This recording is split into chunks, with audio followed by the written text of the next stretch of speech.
Hello friends. तो जैसा कि आपको पता ही है कि हम लोग एमएस वर्ड के अंदर अलग अलग टैब को कवर कर रहे हैं अलग अलग वीडियो के अंदर।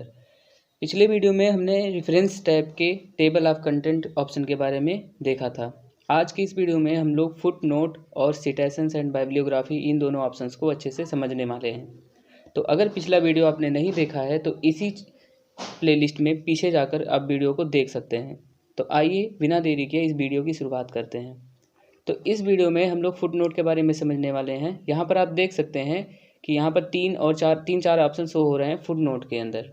Insert foot note, insert and note, next foot note, और इसी के अंदर भी कई सारे ऑप्शंस आपको मिल जाएंगे।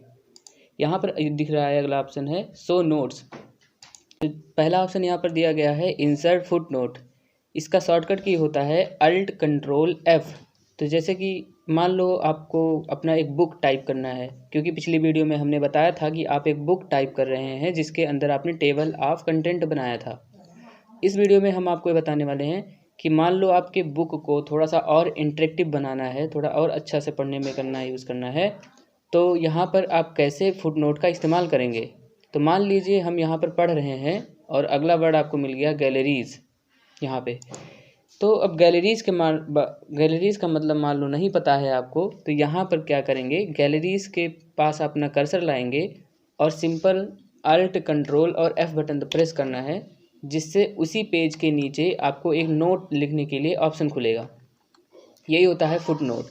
इसका मतलब ये होता है कि अगर आपको गैलरीज़ के बारे में बताना है तो यहाँ पर गैलरीज़ लिखेंगे और इसके बाद में इसका एक मतलब बता देंगे कि क्या होता है गैलरीज़ का मतलब। तो जैसे मान लो हम यहाँ पर लिख देते हैं it includes photos and videos dot dot dot. तो इसका मतलब ये हो गया कि जैसे मान लो आपका कोई किताब पढ़ रहा है और यहाँ पे ऑनलाइन वेब मतलब ऑनलाइन किताब आपका रीड कर रहा है, तो जैसे ही अपना पॉइंटर लेकर जाएगा और यहाँ पर इस वर्ड पर अपना पॉइंटर रखेगा तो यहाँ पर उसका मतलब शो हो जाएगा। यही होता है फुट नोट। अब अगला ऑप्शन आपको समझना है एंड नोट। एंड नोट क्या होता है, तो जैसे मान लीजिए आपने अपना 25-30 पेज का एक बुक टाइप कर लिया है। यहाँ पर कॉपी पेस्ट कर दे रहे हैं, जिससे कि एक सेकेंड, यहाँ पे कॉपी और पेस्ट करके हम बहुत सारा पेज यहाँ पे टाइप कर लिया हमने, और यहाँ पर आप देख सकते हैं बहुत सारा पेज टाइप हुआ है हमारा। तो फर्स्ट पे जाते हैं हम लोग और यहाँ पर हम लोग एंड नोट ट्राई करने वाले हैं। तो जैसे मान लीजिए यहाँ पर हम डिज़ाइन पर एंड नोट लगाना चाहते हैं, तो इससे क्या होगा, एक छोटा सा नोट पूरे डॉक्यूमेंट के लास्ट में आता है। तो यहाँ पर मान लीजिए हम एंड नोट करते हैं, जिसका शॉर्टकट की होता है अल्ट कंट्रोल डी। तो जैसे ही अल्ट कंट्रोल डी प्रेस करेंगे पूरे डॉक्यूमेंट के लास्ट में एक नोट लिखने के लिए आएगा, और यहाँ पर आप उस वर्ड का मतलब बता सकते हैं। जैसे उसका मतलब था डिज़ाइंड, तो यहाँ पर डिज़ाइंड का मतलब आप बता सकते हैं कि जैसे कुछ भी लिख सकते हैं। हम यहाँ पर कुछ भी टाइप कर दे रहे हैं, तो ये दिखाने के लिए होता है कि उस वर्ड का मतलब क्या है। तो जैसे मान लीजिए यहाँ पर आपका ये डिजाइंड वर्ड है। अब आपके बुक को कोई रीड करता है तो अपना पॉइंटर लेके जाएगा और डिजाइंड पर जैसे ही अपना पॉइंटर होल्ड करेगा तो यहाँ पे पता चल जाता है कि डिजाइंड का मतलब हमने क्या मेंशन किया हुआ है। इसमें कुछ तो एक्स्ट्रा चीज़ें हैं। अब अगला ऑप्शन आपको देखने को मिल जाएगा नेक्स्ट फुट नोट।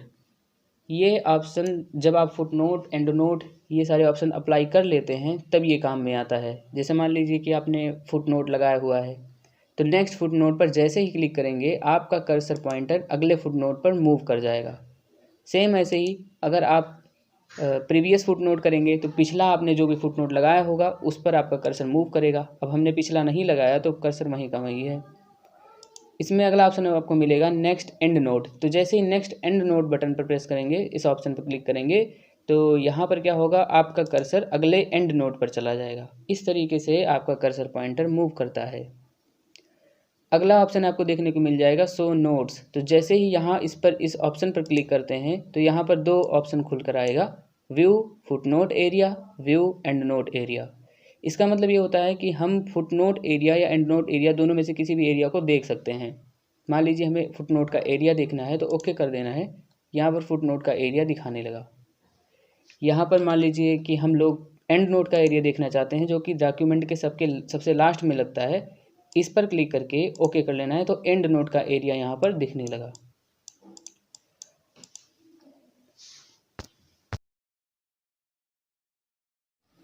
तो अब अगला ऑप्शन हम सिटेशंस एंड बाइबिलियोग्राफी समझने वाले हैं, जिसके अंदर आपको कई तरह के सोर्स ऐड करने पड़ते हैं और इसके बाद आपको बाइबिलियोग्राफी नाम का एक ऑप्शन मिलेगा और वहाँ से आपको पूरा detail as it is book के पहले पेज पर प्रिंट करना होता है। तो ये चीज़ तब काम में आता है, तो जैसे मान लीजिए आप कोई रिसर्च पेपर तैयार कर रहे हैं या कोई बुक लिख रहे हैं, तो उसके अंदर आपको ज़रूरत पड़ती है कि आप वो रिसर्च पेपर का जितना भी स्टेटमेंट है या अपने बुक का जो भी अलग अलग स्टेटमेंट है, वो आपने उसका सोर्स क्या है, उसको कहाँ से लिया हुआ है, वही चीज़ हमें यहाँ पे दिखाना होता है, यहाँ पे ऐड करना होता है। तो यहाँ पर आपको पहला ऑप्शन मिलेगा इंसर्ट सिटेशन, इसके बाद मिलेगा मैनेज सोर्स, स्टाइल, बाइबिलियोग्राफी। एक काम करते हैं, हम लोग सबसे पहले स्टाइल सेट करते हैं, क्योंकि हम जो भी बाइबिलियोग्राफी अपने पेज पर इंसर्ट करेंगे वो अलग अलग स्टाइल में इंसर्ट होता है। तो सबसे पहले हम अपना स्टाइल सेट कर लेते हैं। जैसे कि मान लीजिए यहाँ पर ISO 690 ऐसे करके है, शिकागो 15th एडिशन, कोई भी इसमें से हम एक स्टाइल सेलेक्ट कर लेते हैं। जो कि पहले भी था वो भी सही था, कोई दिक्कत नहीं है उसमें। तो अब आप लोग इंसर्ट सिटेशन पर क्लिक करके ऐड न्यू सोर्स, यहाँ पर एक नया सोर्स ऐड करेंगे, जिसके अंदर आपको एक नया ऑप्शन इस तरीके से मिल जाएगा, एक डायलॉग बॉक्स खुल के आएगा। अब आपको यहाँ पे बताना है कि आपका सोर्स क्या है। इसका मतलब ये है कि जब आप कोई एक रिसर्च पेपर लिखने जा रहे हैं MS वर्ड में, तो अब वो जो आप रिसर्च पेपर लिखोगे या जो भी स्टेटमेंट लिखोगे उसका सोर्स क्या होगा, वो चीज़ आपने कहाँ से देख के लिखा है या फिर कहाँ से आपने लिया है। तो मान लीजिए हमने किसी रिपोर्ट से या किसी कॉन्फ्रेंस प्रोसीडिंग से हमने उसको लिया हुआ है, तो क्लिक कर लेते हैं यहाँ पे अलग अलग स्टाइल। मान लो बुक से ही हम कोई चीज़ प्रिंट कर रहे हैं, तो बुक वाला ऑप्शन सेलेक्ट कर लेते हैं। अब यहाँ पर क्या है, ऑथर लिखना होगा। यहाँ पर ऑथर का नाम लिख देते हैं, जैसे मान लीजिए आप एक नेम टाइप कर देते हैं। इसके बाद आपको यहाँ पे टाइटल टाइप करना है।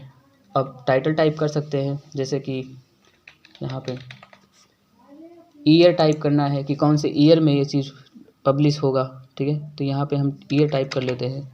इसके बाद सिटी टाइप कर लेते हैं, तो सिटी यहाँ पे मान लो सिद्धार्थ नगर टाइप कर लेते हैं। पब्लिशर टाइप कर लेते हैं कि आपका ये जो रिसर्च पेपर है कौन पब्लिश करेगा। तो मान लीजिए जागरण जोश करके एक पब्लिशर है, वो यहाँ पे होगा। इतना आपने नोट कर लिया, इतना आपने सेक्शन फील्ड को फिलअप कर लिया है। मान लीजिए और भी फील्ड आपको फिलअप करने हैं, तो यहाँ पर शो ऑल बाइबिलियोग्राफी फील्ड पे क्लिक करेंगे तो बहुत सारा फील्ड यहाँ पे और भी एक्स्ट्रा आपको देखने को मिल जाएगा। यहाँ पर स्टेट है, स्टेट यहाँ पर आप टाइप कर सकते हैं, जैसे कि उत्तर प्रदेश यहाँ पर हम टाइप कर दे रहे हैं। कंट्री टाइप कर देना है इंडिया। जागरण जोश जो कि हमारा पब्लिशर है, हमने पहले ही टाइप कर दिया था। एडिटर, इसका मतलब संपादक कौन है इसको कौन भी एडिटर कौन है इस आपके रिसर्च पेपर का, तो हम ऐसे ही कुछ भी टाइप कर देते हैं। और आपको यहाँ पे वॉल्यूम एक ऑप्शन मिलेगा, एक फील्ड मिलेगा, जिसमें आपको ये जानकारी देना है कि ये जो आपका रिसर्च पेपर है कौन से वॉल्यूम का है। इसका मतलब देखो, जैसे मान लीजिए एक किताब टाइप कर रहे हैं आप, मान लो फिजिक्स केमिस्ट्री किसी का भी किताब है, तो इसके अंदर भाग 1, भाग 2, भाग 3 ऐसे करके अलग अलग वॉल्यूम में डिवाइड होता है वो बुक। आपका रिसर्च पेपर भी अगर 3-4 वॉल्यूम में डिवाइड है, तो यहाँ पर आप बता सकते हो कि आपके रिसर्च पेपर का कौन सा वॉल्यूम है। यहाँ पर हम फर्स्ट वॉल्यूम पर टाइप कर रहे हैं। नंबर ऑफ वॉल्यूम, कितने नंबर्स हैं आपके इसमें, तो मान लीजिए 5 वॉल्यूम हैं आपके रिसर्च पेपर के, तो 5 वॉल्यूम हमने यहाँ पे टाइप कर लिया। ट्रांसलेटर कौन है, यहाँ पर कंपनी का नाम लिख देना होता है कि कौन सा ट्रांसलेटर है। ABC ट्रांसलेटर हमारा है। एक शॉर्ट टाइटल दे सकते हैं यहाँ पे, तो हमने एक शॉर्ट टाइटल दे दिया है, यहाँ पे कुछ भी ऐसे करके दे दिया है। यहाँ पर आपको और भी डिटेल देना है। स्टैंडर्ड नंबर, कोई एक स्टैंडर्ड नंबर अगर आपकी कंपनी का है तो आप यहाँ पे टाइप कर सकते हैं। कितने पेज हैं आपके रिसर्च पेपर में, तो यहाँ पर हम टाइप कर दे रहे हैं। एडिशन कौन सा है, इसका मतलब कौन सा संस्करण है आपके रिसर्च पेपर या बुक का, यहाँ पे आप डाल सकते हो। 14th एडिशन हम लोग यहाँ पे कर देते हैं। कमेंट, अगर आपके बुक के बारे में कोई भी कमेंट अच्छा सा लिखना हुआ तो यहाँ पे टाइप कर सकते हो, this is a very good research paper, ऐसे करके हम लोग यहाँ पे लिख देते हैं।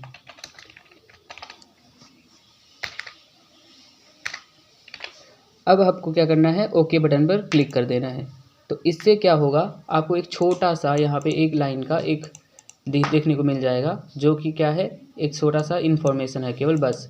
लेकिन अगर आपको चाहिए कि आप पूरा का पूरा डिटेल अपने पेज पर प्रिंट करना चाहते हैं, तो बाइबिलियोग्राफी ऑप्शन पे क्लिक करना है। इसके बाद यहाँ पर अलग अलग जो भी डिज़ाइन आपको अच्छा लगे यहाँ पर क्लिक कर देना है। तो जैसे ही आप क्लिक करोगे तो आपने जितना भी इंफॉर्मेशन ऐड किया था सिटेशंस के अंदर वो पूरा इन्फॉर्मेशन आपको यहाँ पे दिखने लगा इस तरीके से, जो कि एक ऑथेंटिकेट को दिखाता है कि जैसे मान लीजिए आप कोई बुक टाइप कर रहे हैं तो वो आपके बुक के ऑथेंटिकेशन को दिखाता है। पेटेंट टाइप का कुछ होता है इसमें, तो इस तरीके से दिखाता है। आपका सिटेशंस एंड बाइब्लियोग्राफी इसी तरीके से कुछ यूज़ होगा।